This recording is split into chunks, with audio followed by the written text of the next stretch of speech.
Hi, I'm Paul J. Welcome to theAnalysis.news. And please don't forget there's a donate button at the top of the website.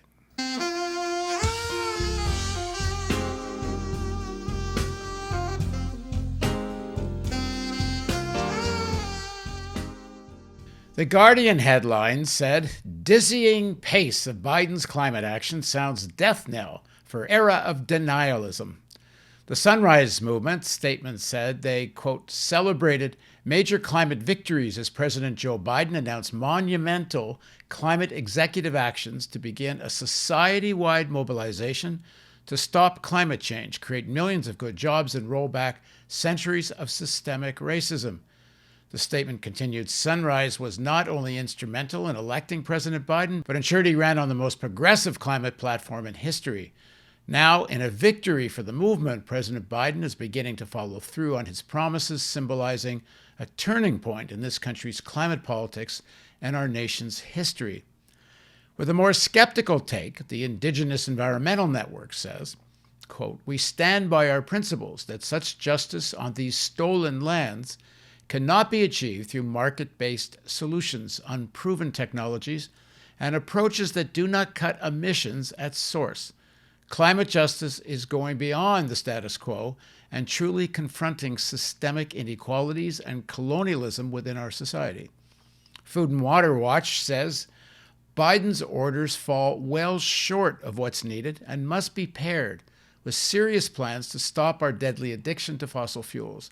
We need a White House that is committed to stopping all drilling and fracking and shutting down any schemes to export fossil fuels, end quote.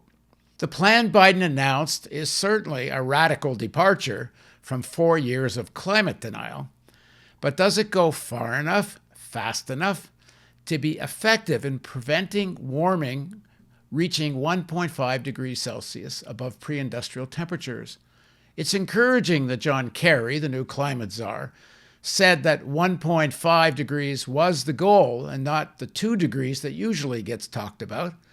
But will this plan actually get us there? Now joining us to assess the Biden plan is Patrick Bond. Patrick is a political economist, a professor at the University of Western Cape School of Government in Cape Town, South Africa. He was born in Northern Ireland and pursued his doctoral studies in geography at Johns Hopkins University in Baltimore. His best-known work is Elite Transition from Apartheid Neoliberalism in South Africa, and he also co-authored Politics of Climate Justice, based on South Africa's hosting of the 2011 UN Framework Convention on Climate Change Summit. Thanks very much for joining me, Patrick. Yeah, it's great to be back with you, Paul. So start with the positives. Certainly the biggest positive is at least now there's a conversation that there is such a thing as a climate crisis. And that ain't nothing compared to the last 4 years. But still, the real question is this a plan that's going to get where we need to be? Is it going to be effective or not? So first of all, start with what do you think is positive, if you think there is some positives in the Biden-Kerry announcements, and then let's get into what might be the weaknesses.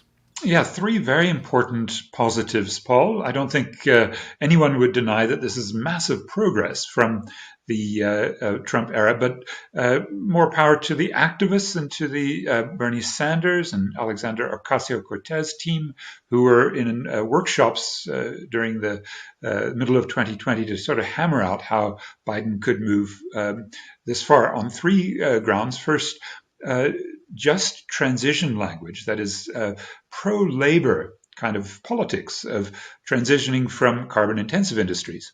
Very, very important and often overlooked and therefore prone to generating artificial jobs versus environment divisions. The second certainly is an acknowledgement of environmental racism. And, the United States has had this dilemma that the correlation of race and neighborhood on the one hand and high pollution sites on the other is just absolutely extraordinary. And Robert Bullard, an academic now in Texas, was very critical in pointing this out, and it's taken a while for Democrats to take this on.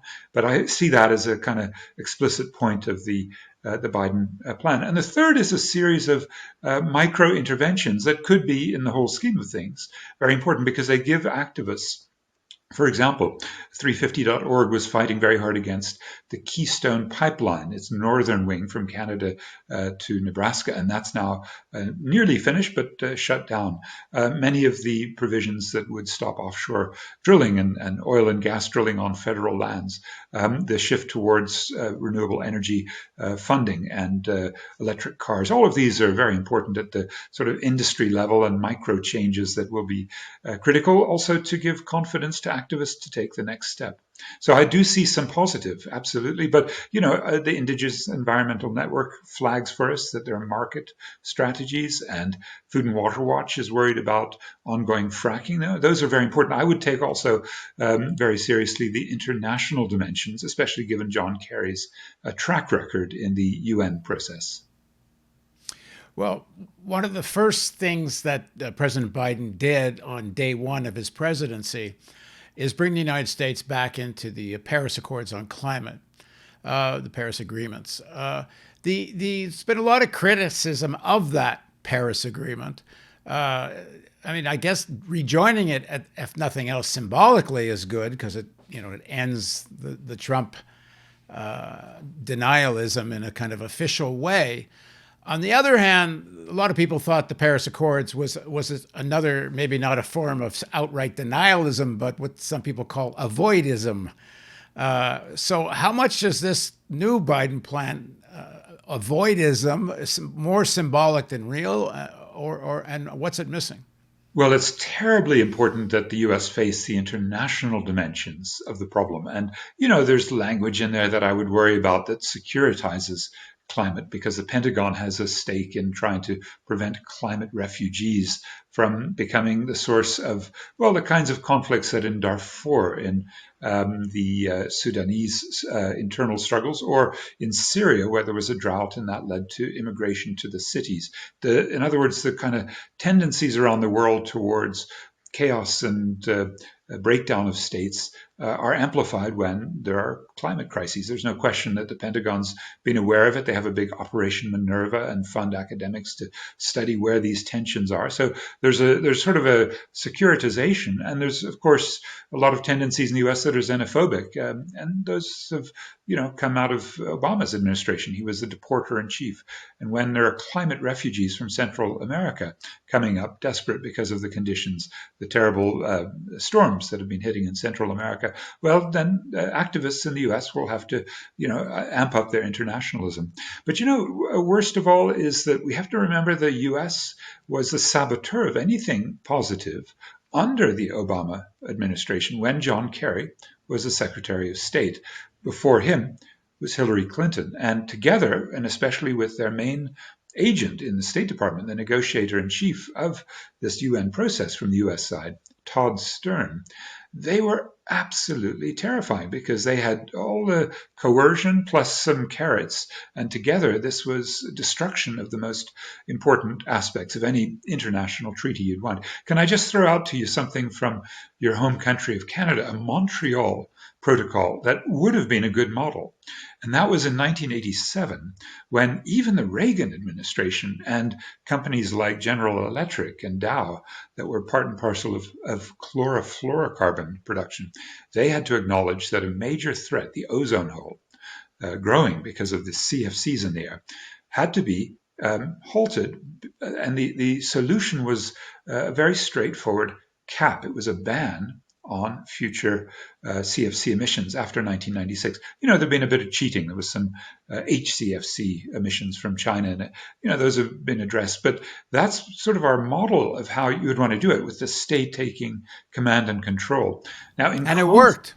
It did work, and the ozone hole is no longer growing, and it's under control. And this is the dilemma that, okay, there are a few sources, a few companies, and refrigerators and underarm deodorants that were giving these out, and you could replace it.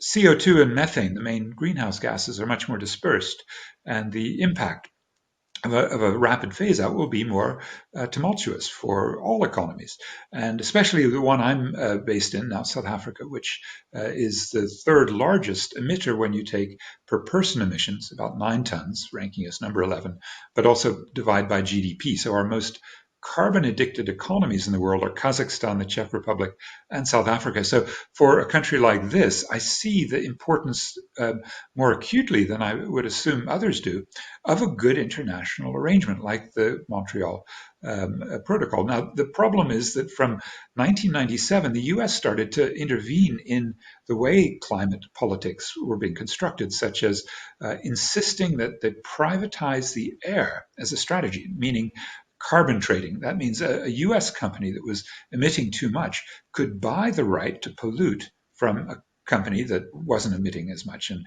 go into the markets. And these ethereal and fictional carbon emissions amounts that could be, sort of opened up as permits to pollute were then introduced. And in 2004, 2005, they became the European Union Emissions Trading Scheme, the largest scheme. And in the US, the Chicago Exchange and a couple of regional markets opened up. The Chicago Exchange, Gore backed, and he was really promoting after he lost the presidential election in 2000. And he did so in the film he won the Nobel Prize for.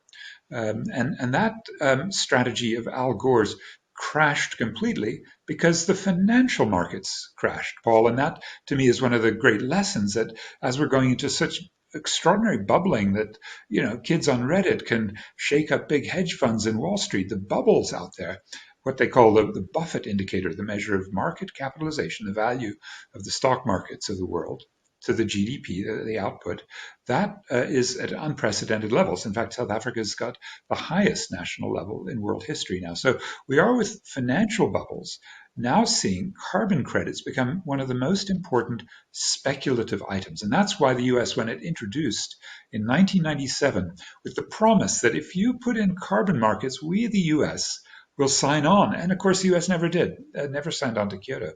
And then the next part of this story is Copenhagen, 2009, and Barack Obama barged into a room. How did he know where to go? Because the NSA was bugging his negotiating opponents. Who were they? Well, the Premier of China, Wen Jiabao, the Prime Minister of India, Manmohan Singh, Lula, the President of Brazil, and South Africa's President, Zuma. And he barged in, he found these four guys, they're called the BASIC, Brazil, South Africa, India, China, the BASIC group. And he found them, and with Hillary Clinton and Todd Stern, said, here's the deal. It's just a one-page Copenhagen Accord. And essentially it's, hey, you pollute, I pollute, it's a deal, right? And this was the deal that, as Bill McKibben said, blew up the United Nations. It was the League of Polluters and Super Polluters, right? And it was them saying, we don't want to have any binding constraints. Kyoto had some binding. We don't want any penalties. We don't want any, real ambitions to bring the emissions down to the level. And I think that's when we entered this decade. Barack Obama had just the day before won the Nobel Peace Prize, right? Warrior that he was, and then sabotaging anything serious in the UNFCCC was the project. And thank goodness for WikiLeaks and for Ed Snowden's releases of how the NSA works. We know down to the details, both the State Department cables, Chelsea Manning's leaks, of how in 2009 and 10, bullying and bribery were the US State Department's modus operandi. And then we know from the emails of Hillary Clinton that Todd Stern was emailing how he was doing in trying to destroy the foundations of equity, right? He said, if there's equities in, then we're out. He told the negotiators here in South Africa in Durban in 2011. And I think, you get that kind of, let's say, a tradition of US imperialism, climate imperialism, and then a few, let me call them climate sub-imperialists, the sort of second layer, like South Africa, join in. And then you've got a Paris Climate Agreement with such fatal flaws. I think it does more harm than good to be promoting that strategy at this stage. The critique of many people, including interviews I did on the Analysis prior to the Biden's victory, of Biden's climate plan, looking on his website, there was an almost entire reliance on carbon capture. Very, very little about actually phasing, in fact, almost nothing about phasing out fossil fuels. But assuming that these targets that are now seem even more, bold, to hit the 1.5 instead of the 2, which I'm happy to see. But are they still primarily relying on what will be carbon capture technology, which is, as I understand it, is still quite unproven? And that they still seem kind of light on they're going to end fossil fuel subsidies, but they don't seem to be doing what we're talking about in the Montreal Accord, where you simply pick a date and you actually legislate fossil fuels out of use. Exactly, because these are essentially corporate neoliberals, aren't they? I mean, the Biden tradition, he comes from Delaware, the main tax haven in the US. He's again and again promoted the interests of the financial sector, the bankruptcy bill being a good example. I think what it means, though, Paul, is not simply the Dr. Strangelove technology that is sort of untried, untested, and quite dangerous, trying to suck carbon underground. Hopefully it stays there, but we know that if it erupts, big clouds of carbon dioxide can be mass killers. We've seen this in places like Cameroon. But the main thing is they want to do net zero to try to pretend that these accounting tricks can allow them to continue emitting in different ways. Hopefully much less on the energy side, but in all sorts of other areas, there's emissions coming from the US at these record levels. And then buy the right to pollute from other places. So these offsets and carbon trades are going to be essential. And indeed, in Biden's plan, he's explicitly arguing for market-based solutions in the Amazon. Now, we know there's a maniac, Jair Bolsonaro, running Brazil, and he's letting his mates who do soy and cattle and timber and mining wreck the Amazon, and forest fires, every July, August, September, November are October, out of control. So anything we can do to try to get more pressure on Bolsonaro not to allow this in his remaining years in office is vital. But we already know very much that the Amazon purchases of land and attempts to corral areas. There's a reducing emissions through deforestation and forest degradation plan. There are all manner of clean development mechanism strategies that have been used in the forests, the tropical forests all over the world. And the Amazon's been acutely affected by the attempt, especially by the California investors who are part of the California Air Resources Board, to purchase these red reducing emissions through deforestation and forest degradation credits. And that means they can keep polluting in California and pretend that they're protecting land in Central American and South American jungles. But I would encourage your viewers to go to Amazon Watch website, because that's been one of the key sites of the counter struggle, where hundreds of scientists have said, look, this is just not working. It's immoral. The way in which you're doing the protection of the Amazon is counterproductive, because you're kicking out some of the forest people, the indigenous people who really can manage the Amazon. This is just one example, Paul, but as I say, when you rely on bankers to try to fix the problem of our century, the climate crisis, and we know from what's going on now in the financial world, they're corrupt and greedy and self-interested and short-termist, and are totally incapable of even managing their own financial self-regulation. And they let all manner of chaotic, new, exotic devices come in. I would therefore worry enormously that this orientation of Biden, Kerry, and the people around him towards privatizing the air, selling it to the higher bidder, and putting it into some bank-created market is going to be as successful as it was with the Chicago climate exchange, which crashed in 2010. Well, one is the cap and trade stuff and creating the exchange, which outside of perhaps maybe, I've been told, some success in California, has been mostly smoke and mirrors everywhere else, if that's correct. But they're also talking about carbon tax and pricing in the real cost of carbon.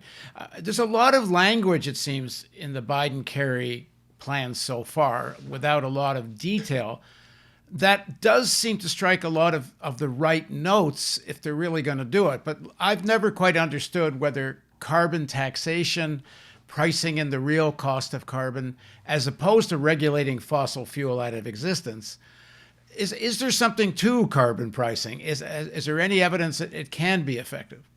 Yeah, I mean, the danger always when you take nature and you apply market principles, sometimes it's incredibly important to do so as to calculate the ecological debt that is owed by the polluter. So you kind of say, well, the present value of this ecological damage, this extraction of a resource base would be so and so. And then you think about what kind of compensation. This is done all the time.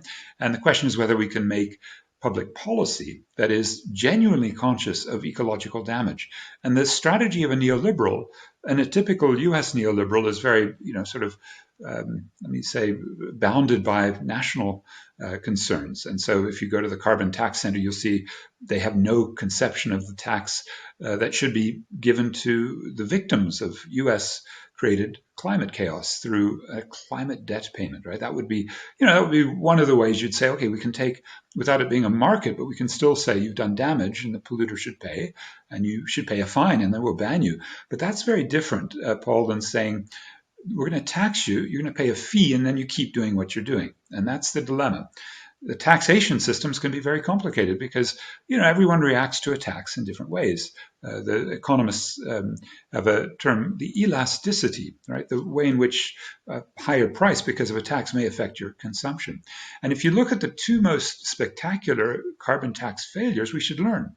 One was in France in 2018, and the Yellow Vest movement came up as a result of the carbon tax and the pressure that rural people who are dependent on petrol, and gas for making long distance kinds of trips. And then in Ecuador, very rapidly, the IMF was pushing a quite conservative government, a government that had of Lenin Moreno that had once been under the Rafael Correa sort of a pink tide, but then moved very quickly to the right. And then as they put on the tax that created in 2019 mass protests, IMF riots, and nearly led to Lenin Moreno being overthrown. He had to actually run away to Guayaquil from Quito, the capital, to save his government. And those are the kinds of mistakes that suggest if you're not doing carbon tax applications with the majority of the population in a really proactive and participatory way, where you're explaining to the society, the way like a Che Guevara or a Fidel Castro would have done, really saying these are the problems we face. We're going to have to take some steps, make some sacrifices. And I think that carbon taxation has to be applied in such a progressive way that the working class, who are, by virtue of capitalism, stuck out in the periphery of cities, so they're going to pay higher commuting bills anyway, especially if they're having these old, less efficient cars. And I'd like to see a debate about whether carbon taxation as an international principle might be effective as well, because the goods that we are importing, the laptop I'm talking to you on right now, is a product of processes that create emissions, and those are not properly calculated. And in a drive towards more localization and more self-reliance and more interconnected local economies that are not so, subject to whims of the world division of labor or, the U.S. currency, fluctuations, all the things that make our trading system so chaotic, a carbon tax applied to trade. And the phrase for this, by the way, is a border adjustment tax. So if you come over my border, but you've carried embedded carbon, well, you should be paying some price for that. Now, the one time we would have really loved a carbon tax, had the world been serious, would have been against Donald Trump on June 2017, when he pulled out of Paris. Some sanctions, I think people as diverse as Naomi Klein and Joe Stiglitz and even Nicolas Sarkozy, the former conservative French president, all said, yeah, that guy must be punished for the U.S. pulling out, and that for U.S. goods are cheaper than they should be otherwise. And you see carbon pricing as a political approach to trying to make this climate struggle one that is as wide-ranging and as capable of grappling with those power players. There may be something to that too. That's not where Biden's going to go. But the problem with carbon pricing seems to me, especially a global agreement on carbon pricing, but even just domestic ones. And by the way, I do need to correct something when you said I'm Canadian. I'm only Canadian when I have to critique Canada. Mm. But I'm a dual citizen. So when it's time for me to trash the United States, I put on my American passport. When it's time to trash Canada, then I take my Canadian position. Well, more power to you. But that being said, maybe 50 years ago, Like when this flag was first raised about climate and global warming, like in late 60s and early 1970s, is when this conversation actually began. Uh, Maybe you had time to work out agreements on carbon pricing, but it's beyond any credulity that it's going to be done in a time frame that's necessary. Never forget internationally. I mean, but even domestically. I mean, I don't see anything other than regulatory authority. How do you even entertain the idea of carbon negotiating carbon taxes? Everything you've just said is absolutely critical because you're describing a difference between a marginal strategy at the margins, in other words, bit by bit, and marginalism. That's the underlying ideological apparatus of markets that they move and they shift according to changes in price, changes in supply and demand. These are the ideological fixations of US economists who've been so important in State Department strategy. Do things at the margin, just bit by bit. And it's absolutely right that we need a real war effort, as is often commented, like World War II for the US made for dramatic shifts in, say, Detroit. No more cars. Let's build some tanks. We've got to defeat Nazism. And it's that spirit, obviously, that's needed in the marginal strategies of carbon pricing. It gets to several of the other major things that Paris leaves out, Paul. If I may, the single biggest polluter, the emitter in the world is the US Pentagon with all of its bases and its military activity. And they're left out. Another major emitter left out of Paris is the shipping industry, which does all this transfer and containers, and the airline industry, not just passengers, but air cargo. Those are all left out. The most striking point, though, when we talk about the market orientation of the State Department comes up against its own internal contradiction. And that is, Paul, when the normal ideology of a neoliberal is to let market solutions correct for market problems. They call it internalizing an externality. Something external to a market should be priced in, but it's not. The price of cheap labor in China because there's no trade unions of an independent character. We don't price that in. That's an externality. So you would normally try to adjust and internalize. Now, the dilemma is when you want to do that, you would maybe have a tool, polluter pays, in which you identify, okay, how much damage is being done? And there should be some reparations for that damage. And that's where a new climate denialism, the climate debt denialism. And that's what Todd Stern at the US State Department, backed by Kerry and before him Clinton. She, by the way, had a little scam, which I see is being repeated, about spending money, US money. We're going to have $100 billion a year, right? She was like, I don't know, shaking hands with Donald Trump. You got to count your fingers afterwards.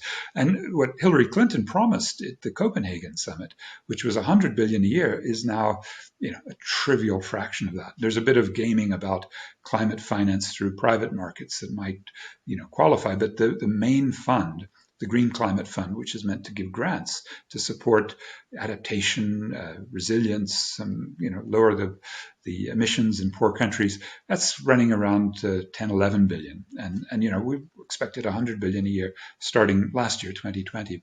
But for the polluter pays ideology, Paul, the most critical internal contradiction is Todd Stern negotiated at the Paris Climate Agreement that it would not be acceptable to have a climate debt or liabilities acknowledged. There's even a special rider, a special document attached saying, if we recognize that some of you countries have had loss and damage, by the way, much of which in the South is not insured for. In the North, about 60% of last year's damage was insured. In the South, it was 4%. And what that means is that Todd Stern and John Kerry and Barack Obama, with Joe Biden as vice president, did the most unjust thing you can imagine, which is we, the US, do most of the historic polluting. We do not pay for that pollution. We deny our climate debt. Trump denied climate change. Biden's people have been denying climate debt. And I hope as reparations continue to be demanded righteously and justifiably by African Americans, and if Black Lives Matter, I think a climate debt that the US should pay to the people, say, in this region where I am in southern Africa, where in Mozambique, we just had yet another massive cyclone, 160 kilometer per hour winds come in and do massive damage, killing more than a dozen. 2 years ago, more than 1,000 were killed. And I think the damage, the repayments of the physical damage, the priceless lives aside, was only about a quarter of that damage. And even in South Africa, where we have these climate debts, only about 10% gets compensated by various kinds of relief. So I hope that becomes one of the central questions, because the United States, and especially a Biden administration with lots of rhetoric about justice in this document, really does need to confront the historic injustice that the US has visited upon us all.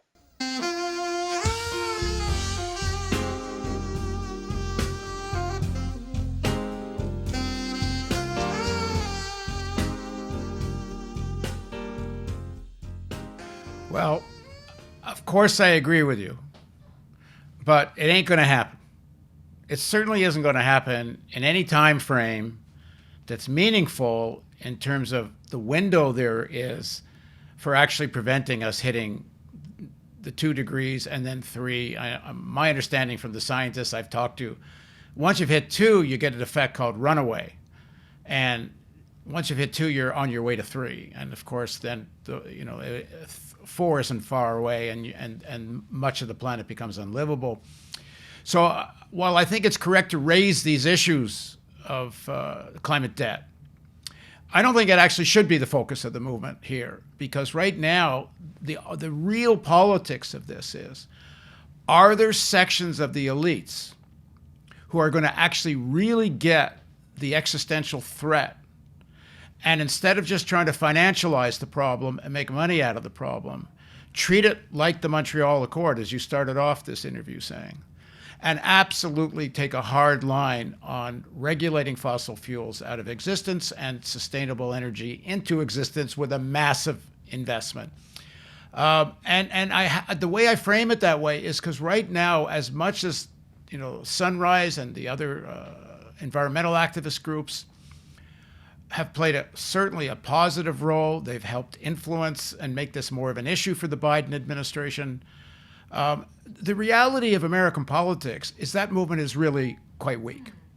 The number of members of Congress who really would support the kind of really effective regulating fossil fuels out of existence, you can probably count on 2 hands, maybe 3 hands if you had a third hand.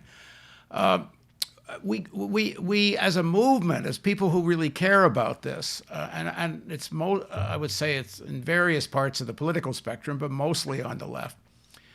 I think we got to get realistic that there has to be sections of the elites who don't just play smoke and mirrors with us, and are pressured in various ways by a movement to actually support effective action. Because what do we got? 9 years, 10 years?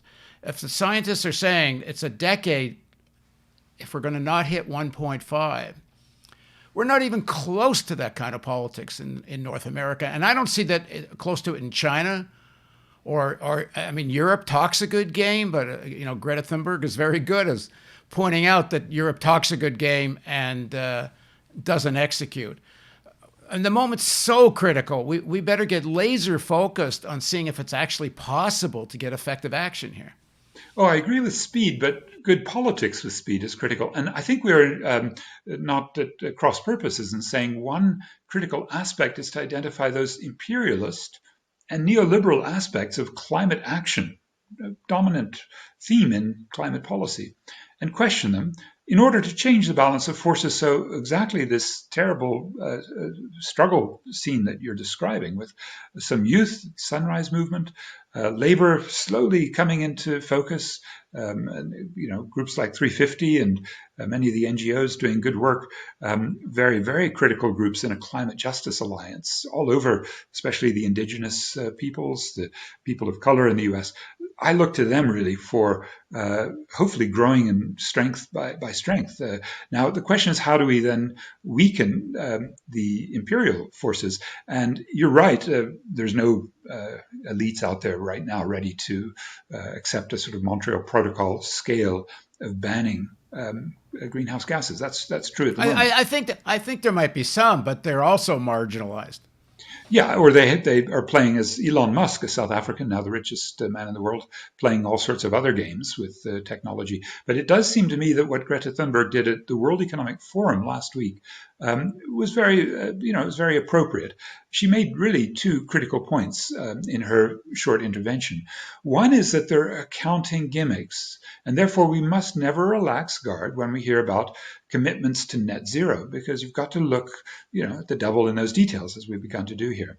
I mean, we haven't seen a climate politics that is so technologically focused that it would, solve the problem. The idea you could sequester carbon under coal-fired power plants, or have a bionic plant to sequester carbon from the air. These are still way away in the future, if ever. And they're dangerous as well.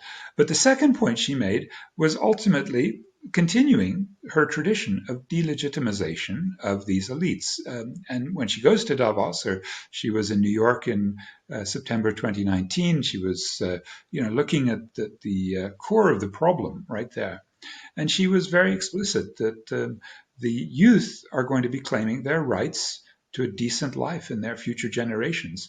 And those of us in the older generations who failed so far really have to stand back and let a new generation come through. This is a delegitimization of older elites. So it's done on age basis, but it's absolutely, appropriate to say. And I think the North-South dimension, the more we see these movements coming up from the South, I am often in contact with groups here in South Africa, but another group, the Pan-African Climate Justice Alliance, they were in Copenhagen formidable in delegitimizing the deal that was going down then, working with the then Ambassador Lumumba Diaping, one of the great voices from Africa. So I think the North-South dimension, and that's, again, something that as African Americans in BLM and other people of conscience, and they, remember another struggle that seemed for so long impossible, Paul, the anti-apartheid struggle, in which so many people in the U.S. said, well, maybe we should take some sacrifices and endure some some pain so we can get some gain. That we'll take our money out of these profitable companies doing business in South Africa, the biggest in the world at the time, the big Ford and GM and IBM, and we'll take a divestment hit to our own investments so we can we can try to end this outrageous crime against humanity. So I think those things come up from time to time, and international solidarity is something that the United States can continue to give, but also can benefit from if we were to somehow generate the pressure outside the U.S. to put climate sanctions on the U.S. So obviously in conjunction with activists in the U.S. And I'd really hope that Donald Trump would have... We'll be at 4 degrees before Europe or any of these people put sanctions on the United States. The timing is 5 degrees. There won't be an Earth left. I think we can't have illusions about what's possible here. Mm-hmm. I'm in no way suggesting taking the foot off the gas of exposing the fraud of like net zero. And I've done several pieces about that. We'll do more. The whole terminology of net zero, it's implicit that there's going to be some magical carbon capture technology. No, I think we must continue, as you say, delegitimize the greenwashing, phony solutions.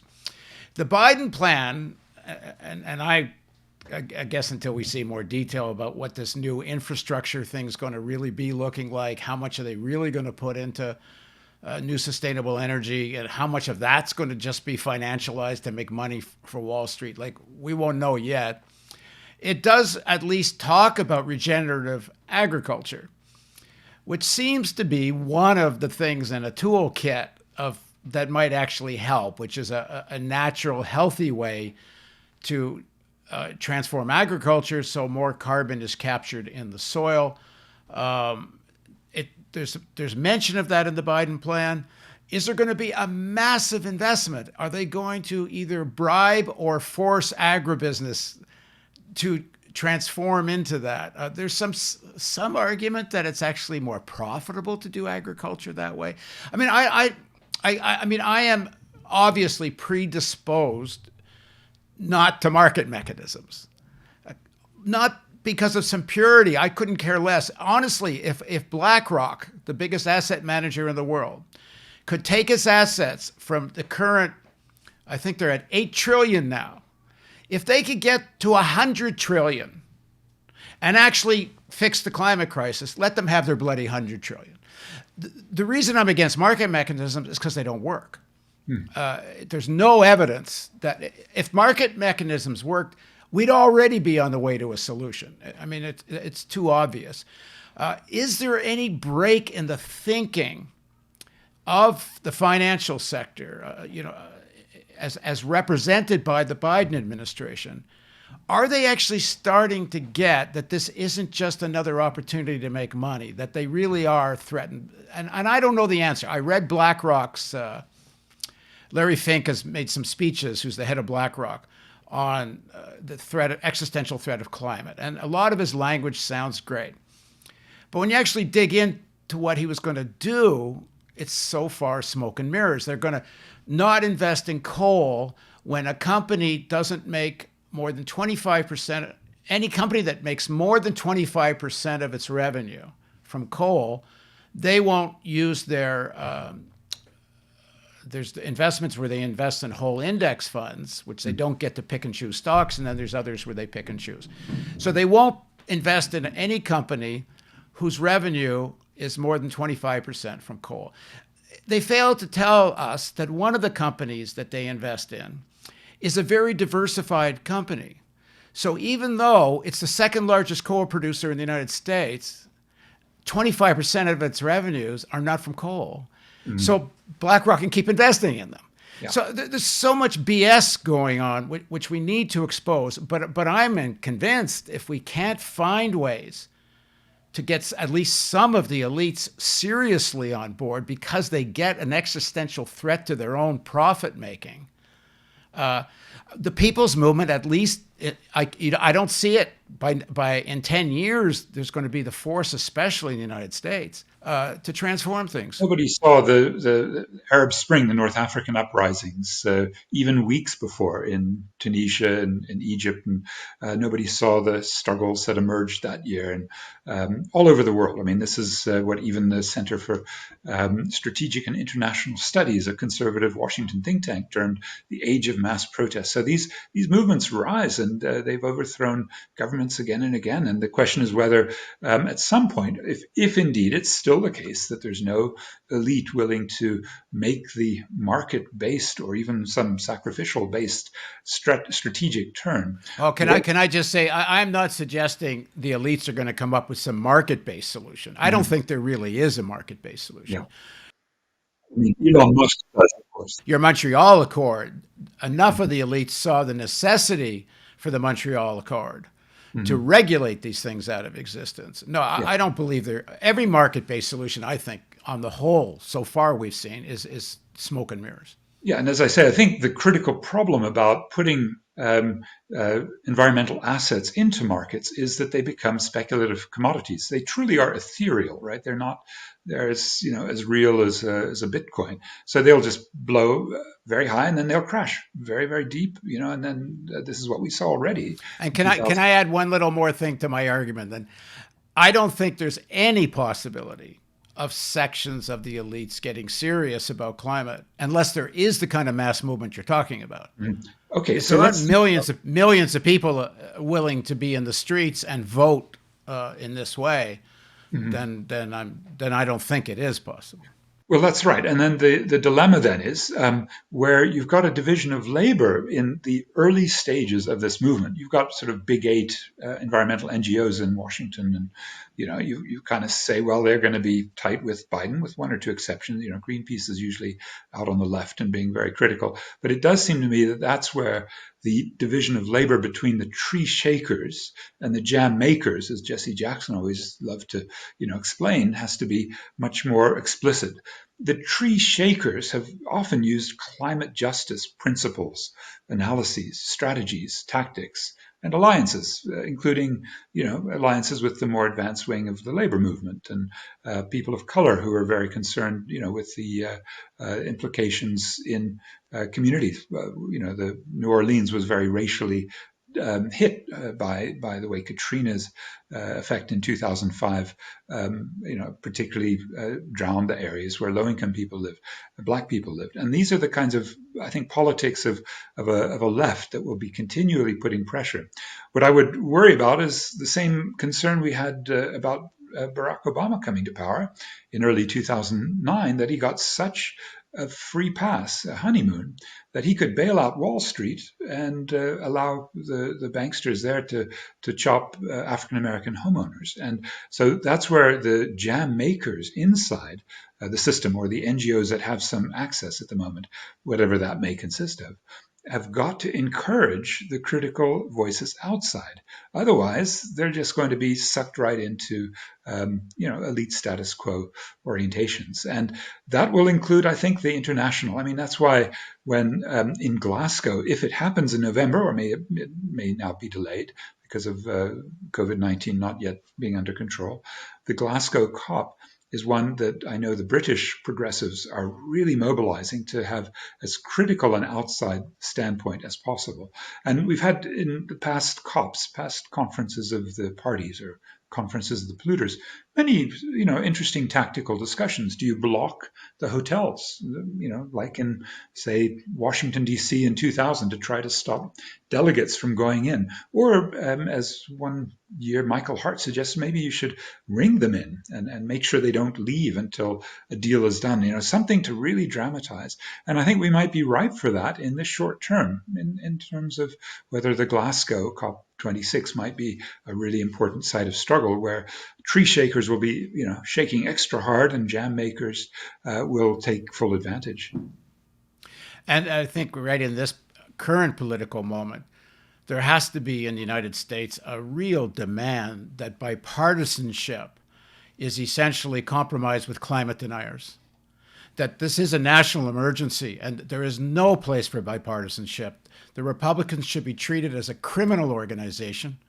And as much as possible, the Biden administration should rule as if there is no Republicans in Senate.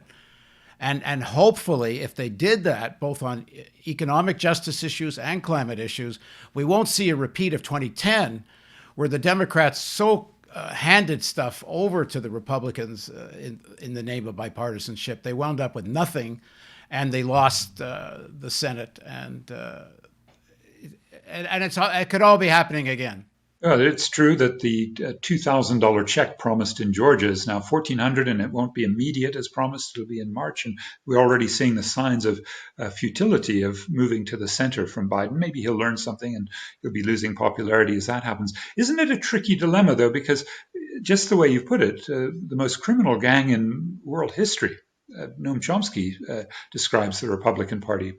On the one hand, very clearly identifies the elites who have blocked and make it impossible for the US to sign the Kyoto Protocol or really do anything useful, because if you turn it into a treaty, it doesn't get through a US Senate that's full of climate denialists, on the one hand. But on the other hand, you've got this extraordinary base of climate denialism that is influenced by a conspiracy theory that suggests management of this massive crisis is part and parcel of a satanic cult or one world government. The way that the far right has used climate as part of its armory of why we don't like anything to do with a progressive agenda, because climate fiction in their view then gives the excuse to change the economy drastically. And that's where the just transition, that's where the working class in the US, here in South Africa, is really needing to be much more engaged and much more visionary about how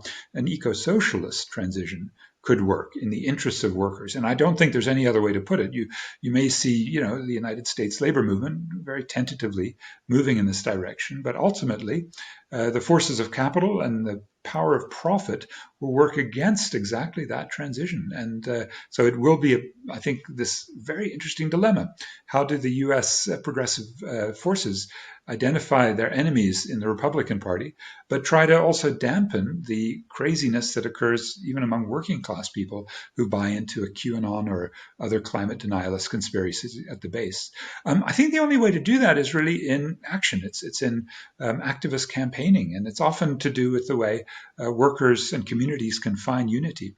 South Africa has been a place where that's been difficult. We've even had an assassination of a community leader just 3 months ago because she was so good at fighting a coal mine, and people associated with the mine or with the labor movement there who supported the coal mining went and shot her, Fikile Nchingazi. She stands as a sort of symbol of how we've failed to find the just transition to unite poor and working people, women leaders, especially in these communities. I hope that's the next stage of our movement's building, and it has to be fast, as you say. And I think what needs to be done, if there's any political will to do it, is number one, the Biden administration, as part of this plan, has to come out and clearly say every worker working in a carbon industry now is going to be guaranteed an income at the same level as they transition to other kinds of jobs. It's not enough to say they're going to have jobs in the sustainable energy sector, because it doesn't pay as much as what they're making now. They have to be guaranteed the level of wages. Instead of the Fed spending trillions of dollars to juice the stock market, it would be a pittance of that money to guarantee a level for carbon workers, fossil fuel workers, to maintain their current income level. Bob Poland did some math on Pennsylvania, what it would actually take to guarantee Pennsylvania gas workers and people working in that sector. It's a pittance compared to what they've been doing to subsidize asset protection. Yeah. Then the second thing is there was once a civil war in the United States to settle some very big issues. And there may need to be an element of a civil war here, because there are sections of the society that are never going to be persuaded about anything. I think they're a real minority. But you can't have a politics of persuading a 20% that have become completely fanatical and try to water down the policies to somehow not antagonize that 20% that are fanatical. So what you're saying, I'm just agreeing with. A real just transition policy, and then a really, I said in another interview, if the Biden doesn't get accused by the Republicans of being an autocrat the way FDR was accused of being an autocrat, then he ain't doing what needs to be done. Yes, and likewise that if activists aren't continuing to put pressure and not patting him on the back so much as they have the last couple of weeks, then he won't move. I take my faith from something that's quite similar to the paradox, in which you do find climate denialists at the base of the poor and working class masses in a country like the US. And we found that in this country 20 years ago on the struggle to get medicines for AIDS. So about 7 million people living with HIV needed these medicines. Now, there was a Donald Trump type at the presidency, Thabo Mbeki, who was an AIDS denialist, right? And he had to be shifted out of the way. Eventually, that was done internal to his party. But the critical thing, after a heroic young activist, Gugu Dlamini, she was killed in an attack by people who were concerned that when she was giving AIDS information, she was somehow, part and parcel of a big pharma conspiracy. It was that similar sort of QAnon type of madness that was going on in this particular place, KwaMashu. And what Gugu Dlamini lost her life for was simple AIDS education, and it motivated a treatment action campaign. And what they found was part and parcel of failing to grapple with how to address being HIV positive for so many people was that there was no hope. So if they could find a way to get medicines to people for free through the public health service, instead of, as existed at the time, a $10,000 per year price tag for the cocktail that antiretroviral medicines represented, that incredible class access problem was resolved only through struggle. And it involved, ironically, 20 years ago this year, the World Trade Organization, under pressure from all over the world, finally acknowledging there needed to be a waiver on intellectual property so that generic versions of this medicine could be made. Now, it was at the time I was writing, I'm embarrassed, that it would be impossible to achieve these amazing ambitions, right? To get rid of intellectual property from big pharma when the US government was behind it and your own government was an AIDS denialist. And the World Trade Organization had a whole trade-related intellectual property system designed to, take royalties and surpluses out of places exactly for that. So nevertheless, the balance of forces was shifted. Consciousness was raised. Campaigns were waged. And I say all this because on Thursday, February 4, the same debate comes back to the World Trade Organization, the same venue, the Trade-Related Intellectual Property System Council. And in this case, it's South Africa with India, Kenya, and Swaziland fighting against the US, against Canada, against Europe, against Japan, against Brazil. We're not sure about China and Russia, which way. And it's again this heroic moment where activists say we need to decommodify this life-saving vaccine for COVID and the treatment. And we need to make sure we spread it around the world, because if somebody has COVID, as the UN Secretary General said the other day, there's a danger everyone will continue to get it in wave after wave and variant after variant. And I think that's the sort of heroic moment that will also launch us into more visionary thinking. COVID-19 did that, didn't it? It did alert people that major changes in their lifestyles could happen. For most people, it was negative. It was a period where carbon emissions briefly went down, but lifestyles were thrown asunder because, for the most part, certainly I can say South Africa, the states were not equipped to make up the difference. And I think, nevertheless, it's one of those moments with COVID-19 that forces us to be much more visionary. In this country, to hopefully get a national health insurance, maybe even a Medicare for all in the US, comes logically from the crisis. And the climate crisis is not far behind. If we do our work, which is to think big about the kind of problems and to be inspired by the solutions, such as getting AIDS. I should just add, the solution there was so powerful that at the time, life expectancy was down to 52. Today it's 65, purely because of those 7 million people now getting the free AIDS medicines when they need them. Thanks very much for joining us, Patrick. This is just the beginning of our conversation. Let's do it again in a few weeks. Good. Thank you. And thank you for joining us on theAnalysis.news. And please, again, don't forget the donate button at the top of the webpage.